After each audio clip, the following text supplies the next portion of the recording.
خدا جب کسی بندے کو بھیجے ہدایت کے لیے تو طاقت دیے بغیر نہیں بھیجتا. دنیا کا طاقتور ترین انسان ہو، اگر ہم نے اپنی طاقت کو اس کے گھر کے اندر نہ بھیجا تو پھر ہم خدا کیسے؟ جاؤ موسیٰ پرورش پاؤ فرعون کے گھر میں.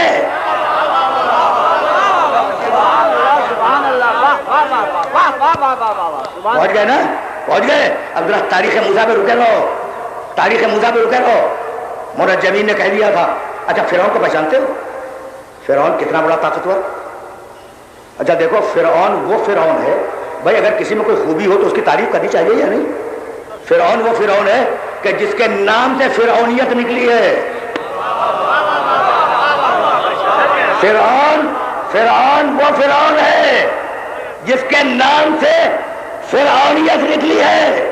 اور فرعون تنہا ایک فرعون نہیں ہے. جہاں طاقت ہوگی وہاں فرعونیت تھوڑی بہت ضرور ہوگی. کوئی اپنے گھر کا فرعون ہے، کوئی اپنے معاشرے کا فرعون ہے، کوئی اپنے محلے کا فرعون ہے، کوئی اپنے صوبے کا فرعون ہے، کوئی اپنے ملک کا فرعون ہے، کوئی مشرق کا فرعون ہے، کوئی مغرب کا فرعون ہے.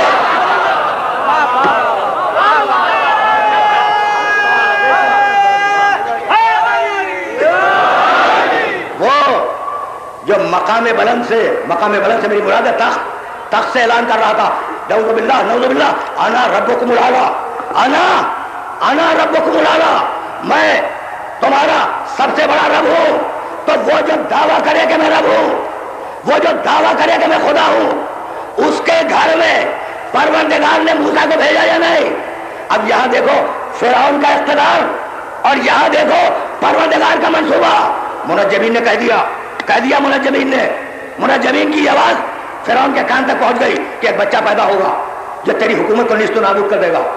دایائیں بھیجی گئی، پیٹ چیک کروائے گئے عورتوں کے کہ کہاں کہاں حمل ہے.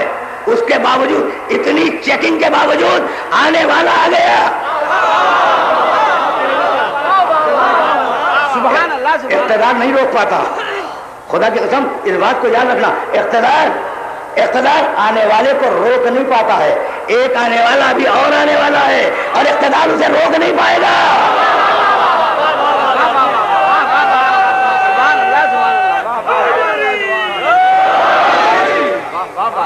پہنچ رہی ہے بات؟ اچھا بھائی کیا کمال ہے. دیکھو خدا اپنے ہادی کو بچاتا کیسے ہے. بہت دور لے جاؤں گا لیکن اب تاریخ قرآن کا یہ واقعہ کھل گیا ہے، یہ ورق کھل گیا ہے تو کچھ جملے سنتے جاؤ اور انہی جملوں میں کچھ بات ہدیہ کرنا چاہ رہا ہوں میں. اچھا دایائیں آئی، پیٹوں کو چیک کیا، پھر مرجمین کو بلایا، کہا وہ دن بتاؤ، وہ تاریخ بتاؤ جس میں وہ بچہ پیدا ہوگا.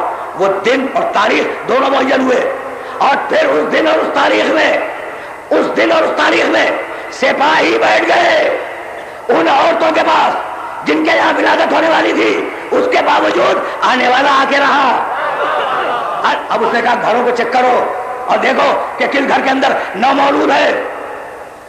ادھر موسیٰ کی ماں نے، بھائی سننا بڑا نازک مرحلہ ہے، جہاں سننے والوں کو روک رہا ہوں. موسیٰ کی ماں نے جب فرعون کے سپاہیوں کے آنے کی چاپ سنی، قدموں کی آہٹ سنی تو گھبرا گئی کہ اب میرے بچے کا ہوگا کیا.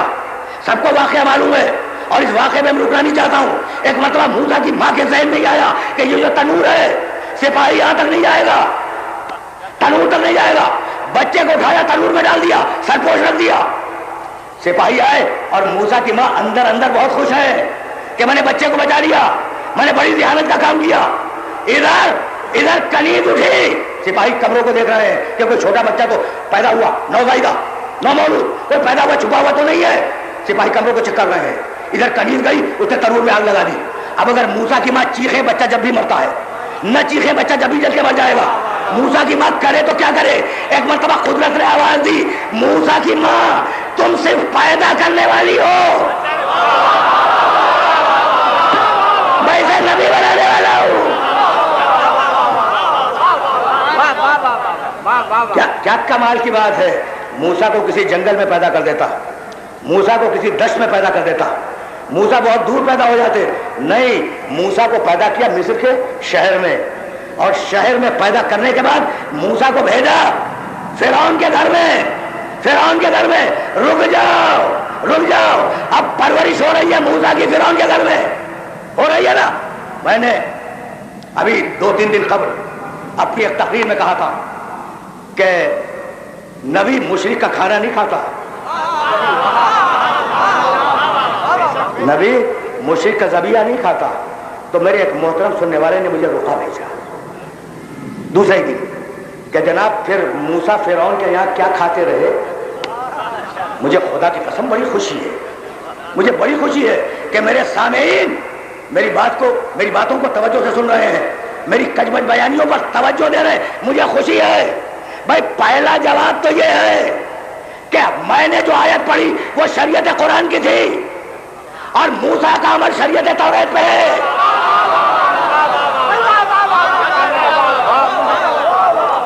بھائی سننا میں نے جو آیت پڑھی قرآن سے پڑھی تھی.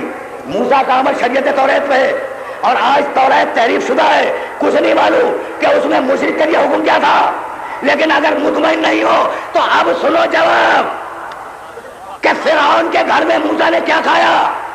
فرعون کے گھر میں موسیٰ نے کیا کھایا؟ بھائی جھولا بہتا ہوا فرعون کے گھر تک آیا. موسیٰ فرعون کے گھر میں گئے، دودھ پلانے والیاں بلائی گئی اور جب بھی کسی دودھ پلانے والی نے اپنا دودھ پلانا چاہا موسیٰ نے منہ پھیر لیا. اور اب قرآن نے آواز دی حرمنا علیہ المراضع من قبل، ہم نے موسیٰ پر دوسری دودھ پلانے والیوں کا دودھ حرام کر دیا تھا. ہم نے موسیٰ پر دوسری دودھ پلانے والیوں کا دودھ حرام کر دیا تھا.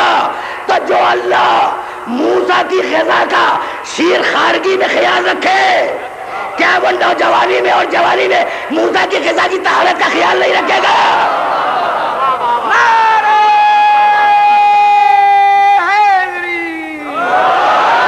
نبی کو غذا چاہیے، نبی کو غذا چاہیے. موسیٰ کی ماں فرعون کے گھر میں جاؤ. اچھا تو بچے کی 2 ضرورتیں، ایک غذا ایک تربیت. ایک غذا ایک تربیت. غذا دے موسیٰ کی ماں، تربیت کون کرے؟ فرعون کی بیوی. اور کون سی بیوی؟ ضرب اللہ مثلا للذین آمنوا امرأۃ فرعون. اللہ مومنوں کے لیے مثالیہ بناتا ہے فرعون کی بیوی آسیہ کو. فرعون اپنے زمانے کا سب سے بڑا کافر، آسیہ اپنے زمانے کی سب سے بڑی مومنہ. کتنی بے جوش شادی ہے.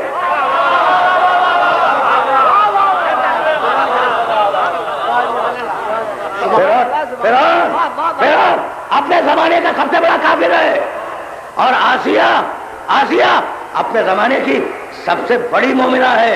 کتنی بے جوش شادی ہے. سب سے بڑے کافر کی شادی اسی عہد کی سب سے بڑی مومنہ سے ہو جائے تو شادی بے جوڑ ہے. لیکن ہم یہ شادی اس لیے ہونے دے رہے ہیں کہ اس گود میں موسیٰ کو پلنا ہے. بھائی کیا کمال کی بات ہے. اور کیسے میں اپنے سننے والوں کی خدمت میں عرض کروں، اس لیے کہ یہ بڑا نازک مرحلہ فکر ہے.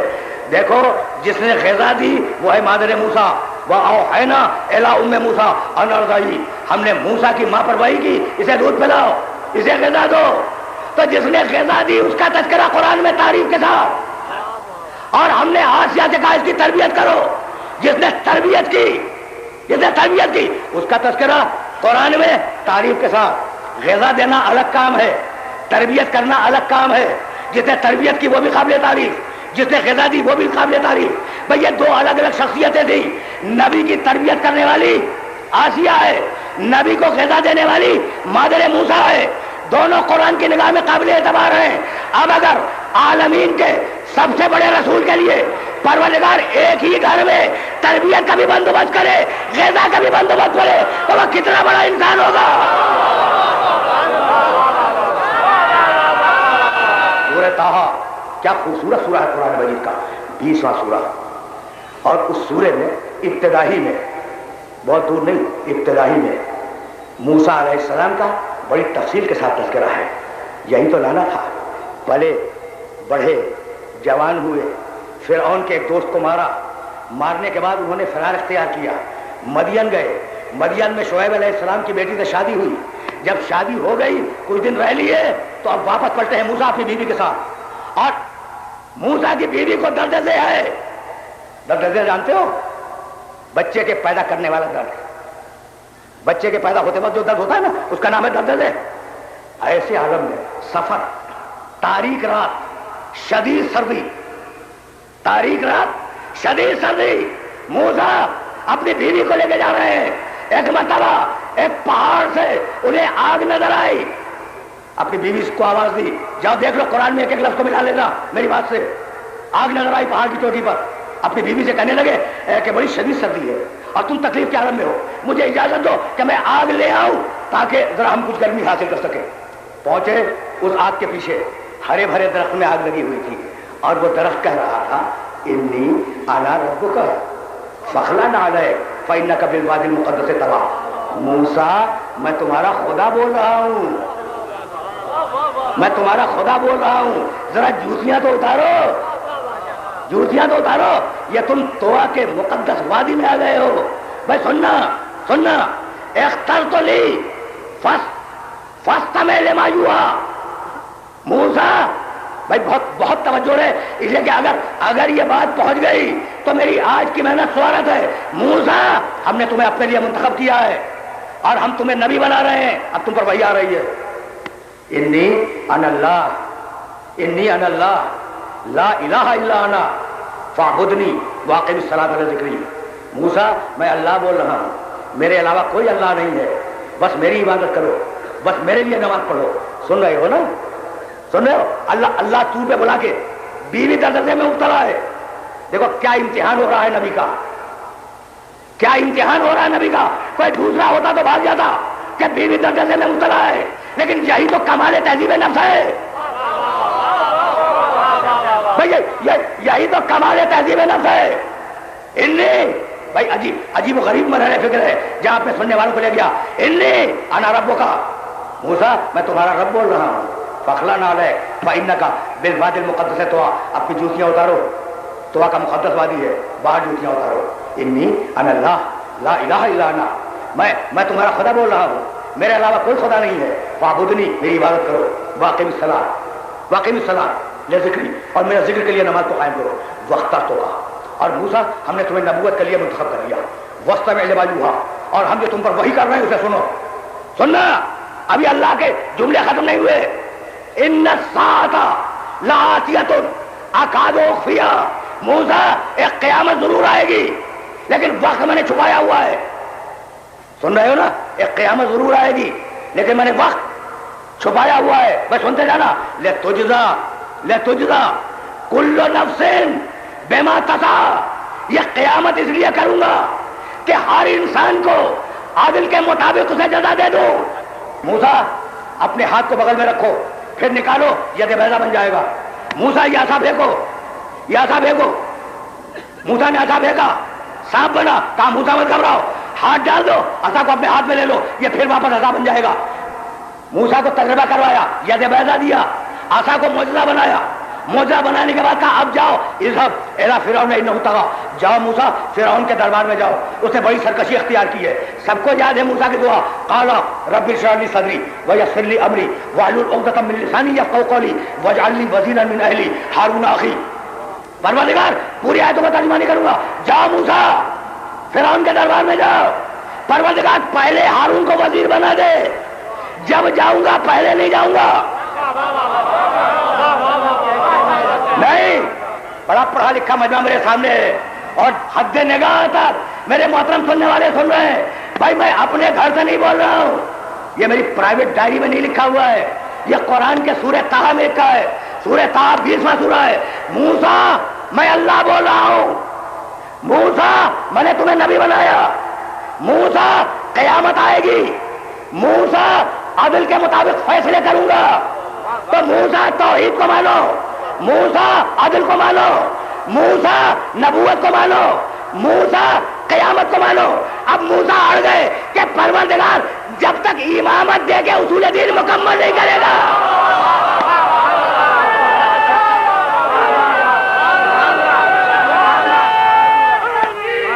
موسیٰ اور ہارون دونوں چلے. اچھا واقعہ سب کو معلوم ہے، میں اس واقعے پر رکوں گا نہیں. آئے فرعون کے دربار میں آئے، ادھر سے جادوگر آئے تھے، فَأَلْقَوْا حِبَالَهُمْ وَعِصِيَّهُمْ فرعون کے جادوگروں نے رسیاں پھینکی، وہ رسیاں سانپ بن کے چلی نا سانپ بن کے، اور سانپ بن کے جب رسیاں چلی فَأَلْقَى مُوسَىٰ عَصَاهُ تو موسیٰ نے اپنا عصا پھینک دیا اور اس عصا نے رسیوں کو نگل لیا. یہی ہوا تھا نا، سب کو معلوم ہے یہ واقعہ، سب کو یہ واقعہ معلوم ہے. فَأُلْقِيَ السَّحَرَةُ ساجدين سارے جادوگر سجدے میں گر گئے. وَقَالُوا آمَنَّا بِرَبِّ الْعَالَمِينَ رب موسیٰ و ہارون. بھائی عجیب و غریب مرحلہ فکر ہے، اور اس مرحلہ فکر میں روک رہا ہوں اپنے سارے سننے والوں کو. جادوگر گھبرا گئے، فرعون بیٹھا ہے، فرعون کے درباری بیٹھے ہیں، ادھر جادوگر ہے، ادھر موسیٰ اور ہارون ہے. جیسے ہی فرعون کے جادوگروں نے رسیاں بھیجی، وہ رسیاں سانپ بنی چلی موسیٰ اور ہارون کی طرف. فَأَلْقَى مُوسَىٰ عَصَاهُ موسیٰ نے عصا پھینک دیا اور وہ عصا اژدہا بن گیا، اور اژدہا بن کر ان رسیوں کو نگل گیا. جب دیکھا جادوگروں نے کہ ہمارے جادو باطل ہو گئے تو ایک مرتبہ سارے جادوگر سجدے میں گر گئے نا. کیا کہنے لگے؟ آمنا برب العالمین ہم عالمین کے پروردگار پر ایمان لائے. رب موسیٰ و ہارون جو موسیٰ کا بھی رب ہے، ہارون کا بھی رب ہے. بھئی یہ کیا کہہ رہے ہو؟ پھر سننا، آمنا برب العالمین ہم عالمین کے رب پہ ایمان لائے، جو رب موسیٰ و ہارون جو موسیٰ کا بھی رب ہے، ہارون کا بھی رب ہے. یہ تم درمیان میں موسیٰ اور ہارون کو کہاں سے لے آئے؟ کہو آمنا برب العالمین الرحمن الرحیم ہم عالمین کے رب پہ ایمان لائے جو رحمان بھی ہے، رحیم بھی ہے، قہار بھی ہے، غفار بھی ہے، جبار بھی ہے، متکبر بھی ہے. بھائی صفاتیں بتاؤ اللہ کی. یہ موسیٰ اور ہارون کے درمیان میں کہاں سے لے آئے؟ تو جادوگر یہ بتلا رہا تھا کہ ایمان اس وقت تک مکمل نہیں ہے جب تک اس وسیلے کا تذکرہ کلمے میں نہ ہو.